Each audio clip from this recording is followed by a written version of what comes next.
Welcome to the deep dive. To you, our listener joining us today, I want to start by offering a heartfelt, divine blessing for your day and for your entire week ahead.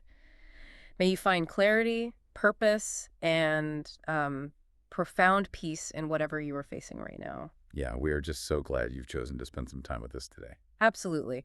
Today, we're immersing ourselves in the second chapter of the book of Exodus. And to guide our exploration, we're bringing in notes and historical context from two incredibly comprehensive study Bibles. That's the Holman Study Bible and the NAA, which is the New American Standard Translation. Both are fantastic, really detailed resources. They really are. And our mission for this deep dive is to look past the surface. Since you're likely already familiar with the broad strokes of the Exodus narrative, we aren't going to, spend our time rehashing the basic Sunday school plot points. Right, no need to just repeat the basics. Instead, we're going to dive straight into the hidden political dangers, the profound systemic ironies, and the linguistic secrets that are completely hidden in the original Hebrew text. Because when you actually examine the scholarly context, this single chapter reveals this massive story of survival, a crushing psychological identity crisis. And a masterclass in divine timing. Exactly. Just to frame our discussion, the source material essentially splits this chapter into two distinct halves. The first half centers on Moses being preserved as a helpless infant. And the second half mirrors that by showing him preserved again, but this time as a fleeing, desperate grown man. Yeah, so to really grasp the weight of that first half, we have to lean into the geopolitical reality of the time. The Israelites are enslaved, and the Egyptian state has instituted this campaign of elimination. It's brutal. The decree to throw every Hebrew baby boy into the Nile River isn't just a generic tragedy. It is a systematic, state-sponsored genocide designed to completely break the future of a specific demographic. That's the oppressive machinery operating in the background of this birth. And the text mentions that when the mother gives birth to Moses, she sees that he is a fine or beautiful child, and that observation prompts her to hide him for 3 months. To a modern reader, that almost sounds a bit superficial. Every parent thinks their newborn is beautiful. Is the text implying she wouldn't have hidden him if he was a little funny looking? What's fascinating here is the specific Hebrew word the author chooses for fine or beautiful. The word is tough. Tough. Yeah. If you are familiar with the first chapter of Genesis, the creation narrative, you hear that word constantly. God creates light and sees that it is tough, which translates to good. Right. So the mother's observation has absolutely nothing to do with the baby's physical appearance or having cute cheeks. Recognizing the child as tav implies a moral action of faith. The parents are recognizing the inherent God-given value and potential of this life. They're looking at this child and declaring his life is tough in direct spiritual defiance of Pharaoh's decree that his life is worthless. So, by calling him tough, they are actively rejecting the state's definition of his worth. That reframes the entire scene. It is an act of spiritual rebellion right from the start. It really is an act of profound rebellion. A baby can only be hidden in a house for so long before the cries give them away. When she can no longer hide him, she takes a papyrus basket, coats it with tar and pitch, and sets it in the reeds of the Nile. The author goes out of their way to specify the tar and the pitch. Is there a specific reason we get that level of architectural detail for a basket? Oh, the terminology used here is highly deliberate. The specific Hebrew word used for this basket is tiba. Okay. In the entire Hebrew Bible, that word is only used in one other place, and that is the story of Noah's Ark in Genesis. Wow, so it's a direct connection. Furthermore, the specific method of waterproofing it with pitch intentionally mirrors Noah's vessel. The text is flashing a massive neon sign to the reader, signaling that this is not just a makeshift cradle. It is a miniature vessel of salvation. Just as Noah's Ark navigated the chaotic waters of global judgment to preserve humanity, This little ark is navigating the deadly waters of the Nile. And keep in mind, the Nile is the very instrument Pharaoh weaponized to destroy the Hebrews. right, the narrative flips that weapon into the avenue of preservation for the future deliverer of Israel. It's a brilliant subversion. And hovering in the background of this intense preservation attempt is the older sister, Miriam. She stands at a distance to see what will happen. We often gloss over her presence, but think about the massive calculated risk happening here. You have an enslaved Hebrew girl lingering near the private bathing area of the Egyptian princess. The daughter of the god king who ordered the genocide of her people. The power dynamic is terrifying. The courage required for Miriam to just stand there and observe is staggering. If she is discovered and questioned, the punishment would be instantaneous and severe. But she watches, and the text notes the princess comes down, opens the basket, and the baby is crying. The narrative explicitly tells us the princess feels compassion for him, immediately recognizing that this is a Hebrew baby. She knows exactly what her father's law demands in this situation. Which makes Miriam's next move incredibly audacious. She steps right out of the reeds and pitches a solution to the princess. She says, "Do you want me to go find a Hebrew woman to nurse the baby for you?" And the princess agrees. Miriam fetches her mother, Moses' actual mother. The princess then hands the baby back and says, "Take this child and nurse him for me, and I will pay you your wages." It is an almost unbelievable subversion of power. The oppressor's daughter actively funds the victim's mother to raise the very child who will dismantle the empire. It's almost funny how completely backward that is. It beautifully exemplifies a major theme running through these early biblical chapters. You have the mightiest ruler on earth, Pharaoh, with his sweeping deadly decrees and his massive military. Yeah. Yet his oppressive machinery is continuously neutralized by the clever, courageous, and seemingly insignificant actions of women, the midwives, the mother, the sister, and his own daughter. They systematically dismantle his plans right under his nose through quiet acts of compassion and quick thinking. Okay, let's unpack this because it leads perfectly into the moment where the princess officially adopts him and gives him his name. She names him Moses. For an audience accustomed to biblical history, that name is synonymous with the ultimate hero. But our study notes reveal an incredible dual meaning behind this name, depending on the cultural lens you use. Right, we have to look at the linguistic environment of the Egyptian New Kingdom period, which roughly spans the 16th to 11th centuries BC. Okay. During this era, the word mos, or mos, simply meant born of or son. It was a highly common suffix in royal Egyptian names, and it was usually attached to the name of a specific deity. Like the pharaoh Thutmose. Exactly, which means born of the god Thoth. And Ramses means born of Ra. From the perspective of the Egyptian princess, she was naming him according to standard Egyptian royal naming conventions. So by giving him that name, she was granting him a distinct title of nobility and integrating him into the royal household. But the text also provides a Hebrew linguistic connection that completely shifts the significance of the name. Yes, the biblical author notes that she named him Moses because she drew him out of the water. Right. This explicitly links the name to the Hebrew root verb masha, which literally translates to draw out. The foreshadowing there is brilliant. In the immediate context, the name simply commemorates his physical rescue from the Nile River. Yeah, but looking at the broader narrative, that name becomes the literal job description for his entire life. His ultimate purpose will be to draw the Israelite people out of the waters of the Red Sea and draw them out of the slavery of Egypt. The name encapsulates his history and his future destiny all at once. It's a profound literary and theological connection. But the narrative makes it clear that stepping into that destiny is far from a straight line. The text abruptly leaps forward in time, noting that Moses was already a man. The notes reference later biblical texts, specifically the Book of Acts, which clarify that Moses was around 40 years old at this juncture. That time jump is very significant. That means for 4 decades, he has lived a life of extreme privilege, receiving a royal Egyptian education, eating royal food, living in the palace.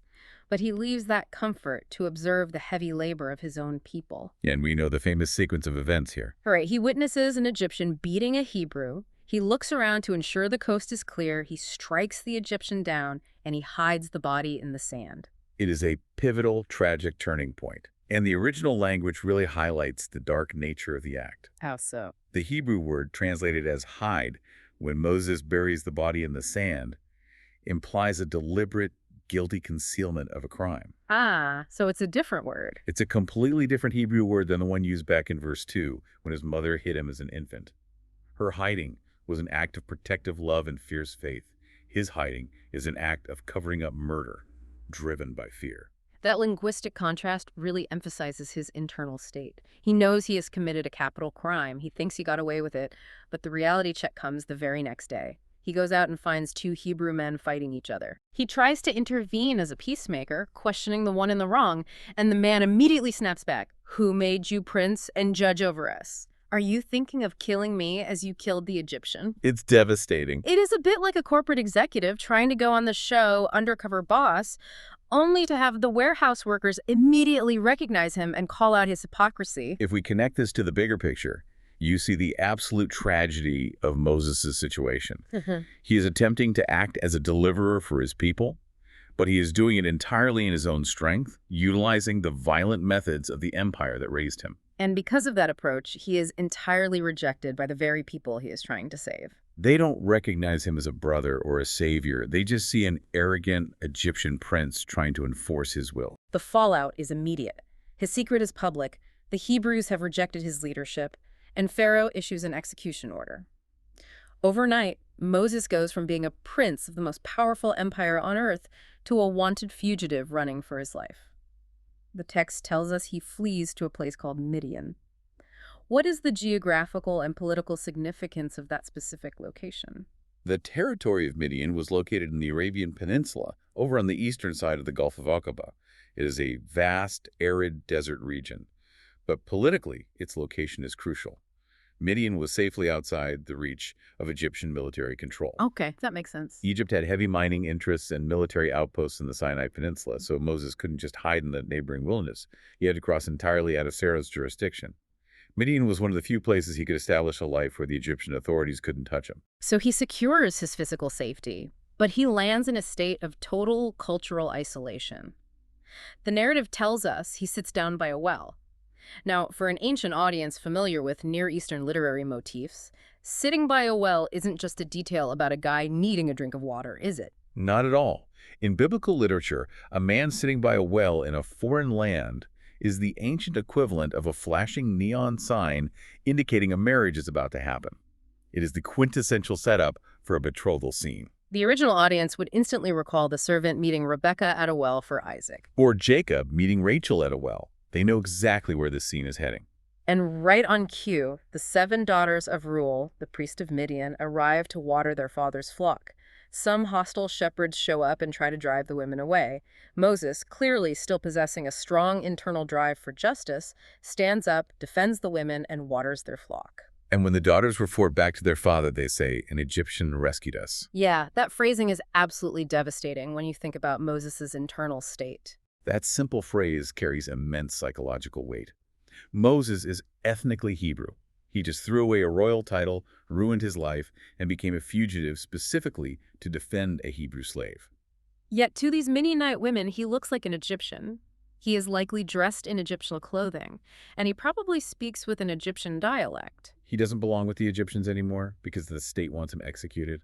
He doesn't belong with the Hebrews because they fundamentally rejected him. And to the Midianites, he is just an exotic, foreign Egyptian traveler. He is a man utterly alienated from every culture he has ever touched. That level of isolation has to be crushing. And the text shows us that Moses fully internalizes this absolute alienation. He agrees to stay with Reuel, he marries one of the daughters, Zipporah, and they have a son. Moses names the boy Gershom. Our study notes break down the linguistics of that name, explaining that it sounds like the Hebrew phrase for a stranger there. Moses explicitly states his reasoning for the name. He says, "I have been a sojourner, a stranger in a foreign land." He isn't just picking a nice-sounding name for his child. He is vocalizing his own profound identity crisis. He is a man without a country, stripped of his people, reduced to tending someone else's sheep in the middle of a desert. It is a complete and total stripping away of identity.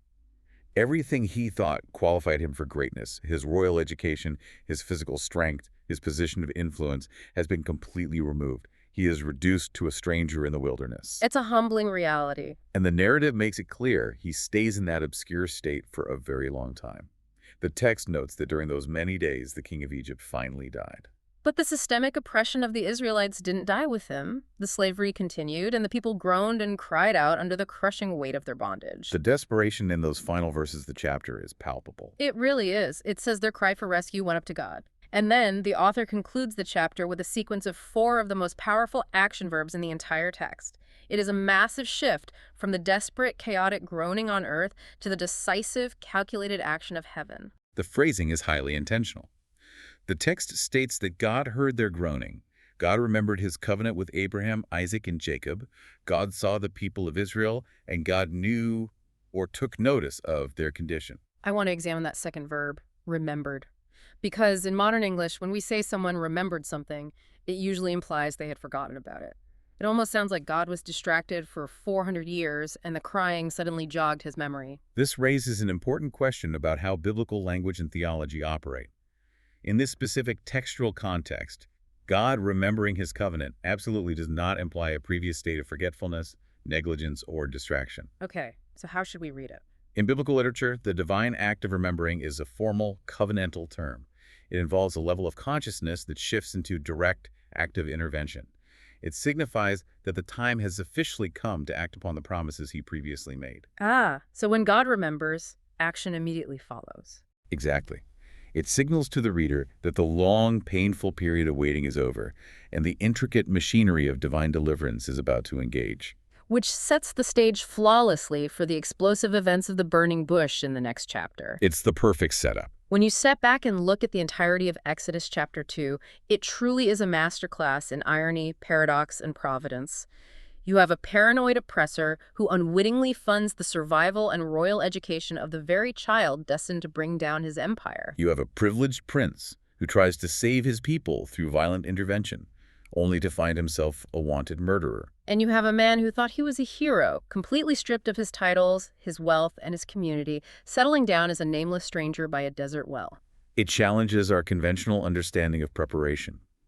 It forces us to recognize that the path of being used for a greater purpose rarely looks like a continuous, unbroken upward climb of success and influence. Often, the very things we assume qualify us, our inherent strength, our impressive resumes, our background, are the exact things that have to be systematically dismantled before the real lasting work can even begin. That is so true. Which brings me to a final thought I want to leave with you, our listener, to ponder as you navigate the rest of your week.